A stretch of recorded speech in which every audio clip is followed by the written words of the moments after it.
Crypto news today. Let's jump in, take a look, and see what is going on in crypto.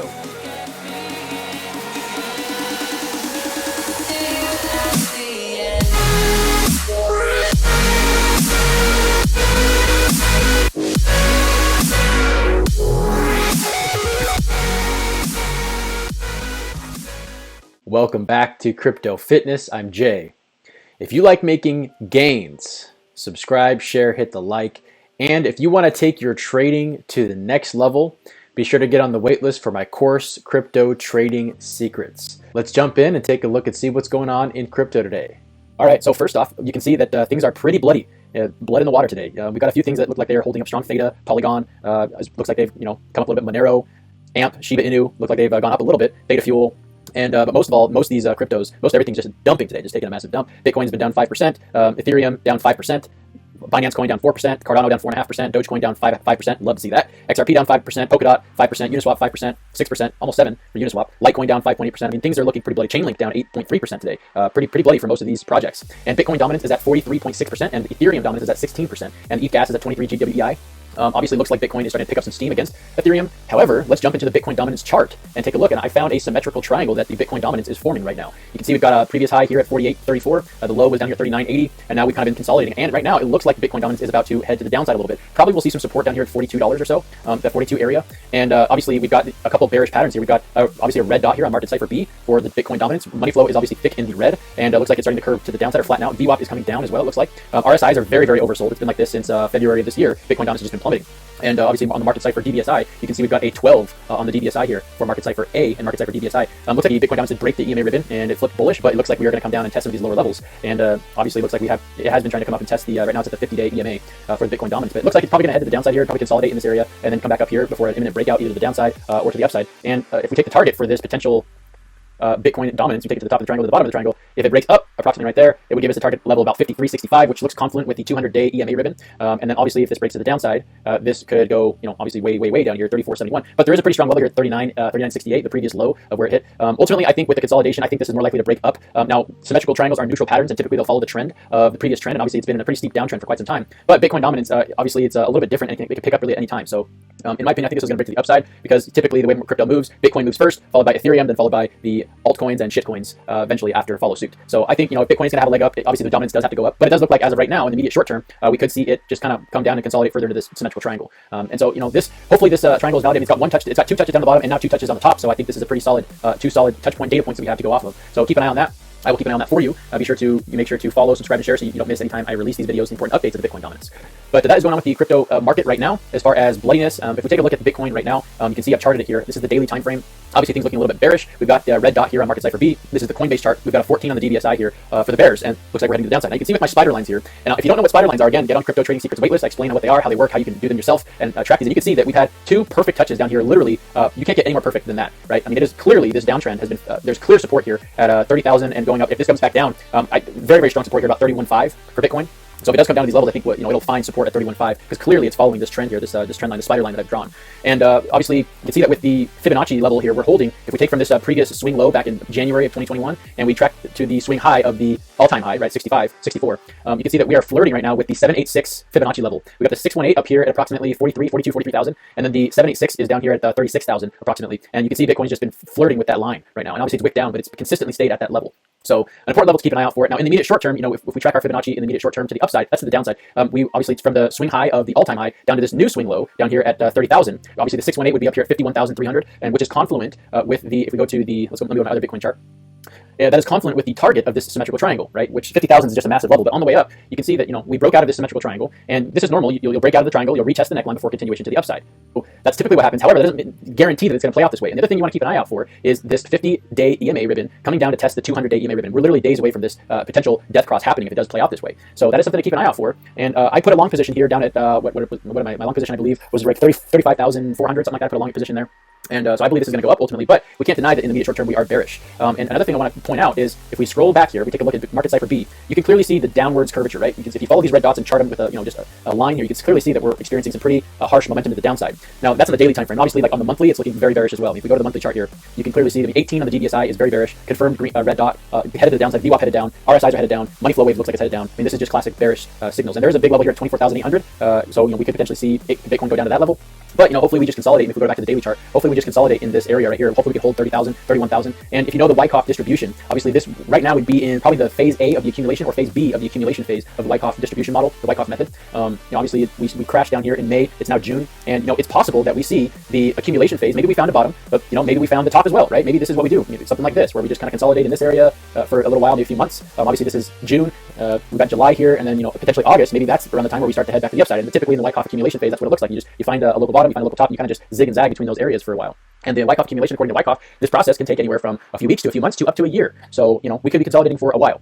Doesn't mean you can't make money. Obviously, you find patterns like this, you can trade these patterns. But I think once time unfolds a little bit more, we'll be able to see a clear trend if this Wyckoff accumulation does indeed end up playing out. And obviously, with these EMA ribbons, we got to pay attention to. This 50 over this 200 EMA is something to really pay attention to. If that death cross actually ends up playing out, we could see potential further downwards action. Now, if we scroll down to maybe like the 4-hour chart, it's starting to play out a little bit more. You can start to see a little bit more of that curvature that I spoke about in my previous video, right? We talked about some curvature to the upside, and obviously, it can only dump so much before Bitcoin gets momentum to the upside. You can see some clear curvature down here starting from back in about April. There's curvature to the downside, and now it looks like it's either flattening out or maybe potentially starting to head to the upside. Right now, this 4-hour momentum oscillator is past the negative 60 line. I mean, that's pretty typically the negative 60 line is a good time to purchase and to set long positions because it can only go down so much before it goes up. Obviously, we've got a clear uptrend, right? That if we go back to my spider line, you can clearly see that there is an uptrend with that spider line, right? I mean, clearly it's on an uptrend, and clearly it's touching that 2 times perfectly, right? So if we just take that, and that could be our bottom for our Wyckoff accumulation, that could be the bottom, a good area to put in a long position or to buy potentially if you're trading this without leverage. But obviously, we've got curvature to the upside here. It looks like I charted this yesterday. I drew this line yesterday because the 4-hour chart, this momentum oscillator hadn't broken that line yet, but it has broken that line. But that doesn't mean we still can't see room to the upside. I mean, I found this bigger curvature here. There's still a lot of curvature and a lot of energy that's building up on the bullish side of things as far as market Cipher B and the momentum indicator, right? So you don't see as much curvature to the downside anymore at least on the 4-hour chart. On the daily chart we do, but not on the 4-hour chart. So in the potential short term, this could be again relatively bullish. What we do as traders is we look for confluence. We look for several indicators. We look for several indications and several markers that give us enough data to make an educated and informed decision on our trading, and patterns as well as indicators as well as EMA ribbons. All these things, we use these things to add to make the best guess, essentially the best educated guess as to which direction the market's going to go, and we base our trades based off that data and that confluence between those indicators. That's how you become a profitable trader. That's how you become a successful trader, especially if you're new. But that being said, that's kind of what's going on in the short term. This is pretty typical. I mean, you'll see retest the previous resistance. Although we have broken that resistance, that doesn't mean we can't come back to the upside. I definitely think we will come back to the upside. And worst case scenario, we come back down here to these. In my opinion, worst case scenario is we come back down to these levels right here. 31.5 would be the worst case scenario because clearly we're seeing some clear support here with this spider line. And again, if you want to learn about spider lines, get on my waitlist for crypto trading secrets. My course will reveal all of this stuff, as well as how to use Fibonacci levels, how to track, shapes and patterns, how to trade those, as well as to understand, from A to Z, really how to trade, whether you want to use leverage or without leverage. So let's go ahead and jump into some fundamentals today. So a couple of things with some fundamental news. How Coca-Cola losing $4 billion because of Cristiano Ronaldo vindicates the cryptocurrency market. So this is interesting. Cristiano Ronaldo, who is the second highest paid footballer, soccer, arrived at the interview seat ready to respond to the interviews, only to be greeted with 2 bottles of Coke on the table in front of him. But the soccer star didn't seem to fancy the drinks. Ronaldo quickly put both bottles aside and pulled forward a bottle of water, saying "Awa" and "No Coca-Cola," as if he was arguing the viewers to choose water over the soft drink. So this is interesting. You're probably wondering what this has to do with crypto. And obviously, following this event, as noted by the NASDAQ index and the New York Stock Exchange, Coca-Cola recorded a $4 billion drop in market value as the company's share prices dipped from 56.1 to 55.2 almost immediately. So the reason this is relevant to crypto is because, according to the sentiments of influential figures, which the market has witnessed a lot this year, with the most notable cases being the Elon Musk effect. So they're relating this Cristiano Ronaldo stock exchange dip and potential unintentional market manipulation by Cristiano Ronaldo. They're saying that because the traditional markets can be influenced by social media influencers and big whales, right, that there's an argument that industry players like CZ of Binance and Vitalik Buterin of Ethereum, they insist that the market will mature to the point where a single entity's sentiments will not be able to sway prices. The incident with Coca-Cola makes these points debatable. So the argument is that, look, there's manipulation, potential manipulation that can still go on in traditional markets, even if it's unintentional manipulation, right? Coca-Cola dipped because of Cristiano Ronaldo's interview after a soccer game. Well, even if Bitcoin and crypto is adopted by the mainstream and more money comes into it, that doesn't mean that market manipulation still can't happen. So that's the argument here. It says clearly institutional sentiments and industry player viewpoints are bound to influence the prices of Bitcoin, and Coca-Cola's recent price drop in market value is proof of that. So I agree with this. In my opinion, I think that while I do believe that crypto in general will, in the long term, as more money comes into crypto, I do believe that there will be less volatility and less manipulation. I don't think there will be as big as price swings to the upside like this past Elon Musk pump back in early this year and then the Elon Musk dump. I don't think things like that will be as volatile. I don't think things like that will have as big of an impact. But over the long term, as more money comes into the crypto space, I mean, there's going to be things that impact the price of Bitcoin and impact crypto in general. It's just inevitable with trading and with trading assets, right? We see it in the traditional market still, not as much and obviously not as volatile, but it still does happen. This Coca-Cola is case in point. And I think that, in my opinion, even if like what CZ and Vitalik Buterin say comes to pass, I still think, the market will mature to the point to where a single entity sentiments will not be able to sway prices. I do believe that will happen, but I also believe that there will be news events and there will be people, and even maybe like Elon Musk could still tweet something and it will still impact the price of Bitcoin and crypto. That's just my opinion on it. The next piece of news is why gaming could be the next big test for Ethereum and Polygon. And recently, Polygon has actually taken some market dominance in the NFT space and in the gaming space, maybe not NFT space, in the gaming space.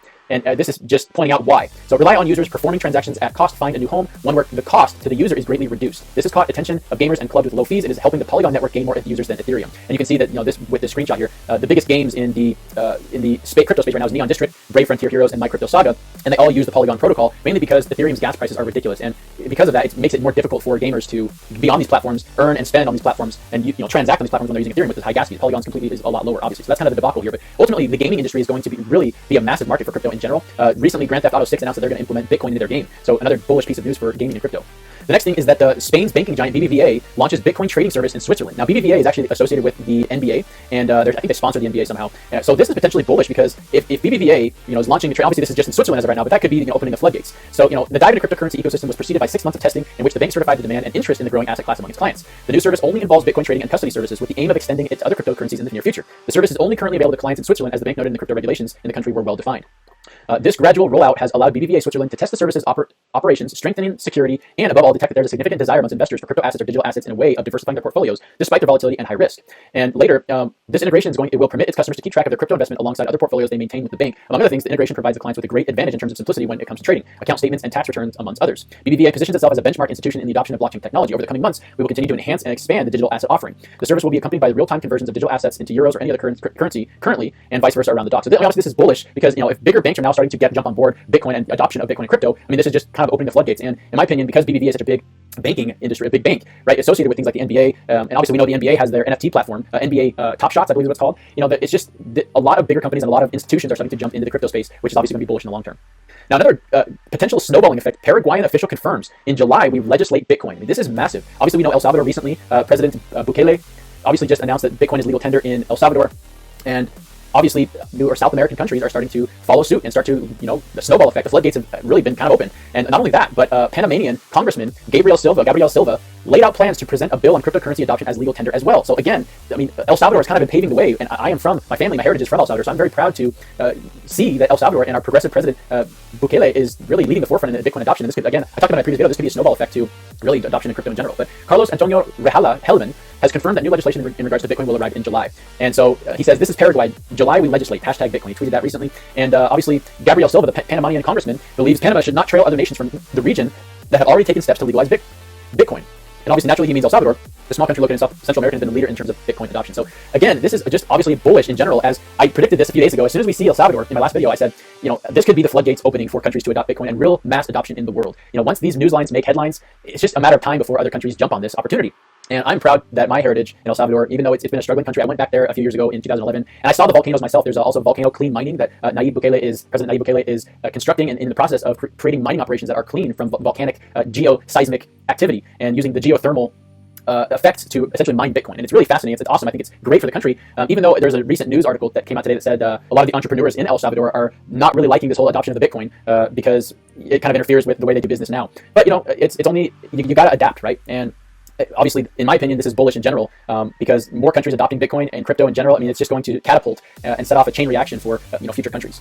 Goldman Sachs joins hands with Galaxy Digital to trade Bitcoin futures. So this is obviously Goldman Sachs being the first, one of the first players in crypto. Now, keep in mind, this is kind of an asterisk because they're not really directly getting involved with Bitcoin. They're being able to trade Bitcoin futures. Okay, Bitcoin futures allows people to get involved in Bitcoin without actually getting involved directly in the asset. So, you know, in my opinion, this is kind of an asterisk, but it is a start, right? It is maybe a snowballing catalyst that will, lead. Obviously, it's bullish in the long term, but in the short term, we'd like to see them get involved directly. Would be better.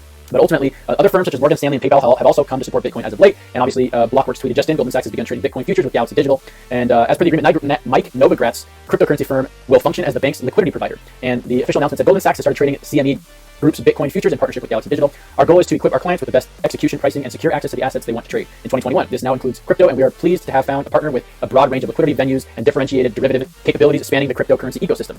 Goldman is essentially giving other banks cover to begin doing so as well. So ultimately, I believe this is bullish in the long term. It's a start, but it is Bitcoin futures. It's not Bitcoin itself, but it's a start. So that is definitely good news. And then the last thing, just continuing on, the news is as big as it opens doors to Bitcoin trading for major banking clients like hedge funds, pensions, and family businesses. So that's why it's bullish in the long term. Not only this, investors will now be able to utilize derivative arbitrage opportunities and Bitcoin structured notes. close. The more activity that moves into the institutional community, the less volatility there will be, which I agree with. He believes that more and more institutional involvement will make Bitcoin less volatile and make it safer for retail investors. The step is Goldman is expected to be followed by all other major banks as clients demand Bitcoin-based investment options more than ever. This marks the official beginning of Bitcoin on Wall Street as more and more institutions like hedge funds, venture capitalist firms can take a position on Bitcoin. Again, indirectly, but at least they are still able to do so. Goldman is relying on Galaxy Digital as traditional banking industry is heavily regulated while Bitcoin is still in a gray area. So ultimately, it's bullish in the long term, but with how things have been playing out, we'd like to see them get involved directly with Bitcoin. And another piece of news, Coinbase just listed Polkadot, which is obviously very bullish. This is awesome. Polkadot, I was been wondering why they haven't had Polkadot on Coinbase. It's a massive project. It's one of the blue chip projects out there. Polkadot, Cardano, Chainlink, Ethereum, and these are like the blue chippers. Binance Coin are the blue chippers and some of the biggest projects. And obviously, I think this is just a matter of time. The Chainlink is on there, Cardano's on there. It's just a matter of time before Polkadot was on there. So this is bullish, obviously, for Polkadot holders. This is fantastic news. And the last piece of news is that the Bitcoin futures contracts expire on Friday, the 25th for Q2. And in my opinion, that is why we are seeing this big consolidation. That's why we're seeing just dumpage over the last month or so. And it's because this Q2 is about to expire. These contracts are about to expire on the 25th of June for Q2. And there's a massive sell pressure. That's typically what happens. So in my opinion, I don't see much bullish action happening until after the month is over on the 26th, or probably the first of the month, when the new quarter, new month kind of just start fresh. So keep that in mind as you're trading, as you're navigating these choppy waters in this consolidation period. You can still trade, you can still make money. You just probably gonna be more scalp positions you're gonna want to be taking. Lower leverage would probably be a good idea. Not financial advice, just what I would do. And my current leverage position, I'm at 5% leverage right now, 5x leverage right now in my trades. Obviously, you gotta be very, very careful. That being said, that wraps up the news today in the crypto space. So again, if you want to get on the wait list, if you want to know how to draw and use spider lines, if you want to understand futures contracts, CME gaps, and some of the things we've been talking about, Bitcoin dominance, I explain all of these things in my course, Crypto Trading Secrets. So get on the wait list for that. It's a free course, and because I do it for free, if you'd like to make a donation, you can donate any amount of money or crypto that you feel is equal to the value of the information in this video or any of my other videos, as well as my Crypto Trading Secrets course. Links to my Cardano, Ethereum, and Bitcoin addresses are in the description below. If you like making gains, make sure to subscribe, share, like, and last but not least, stay hard. And I'll see you in the next video.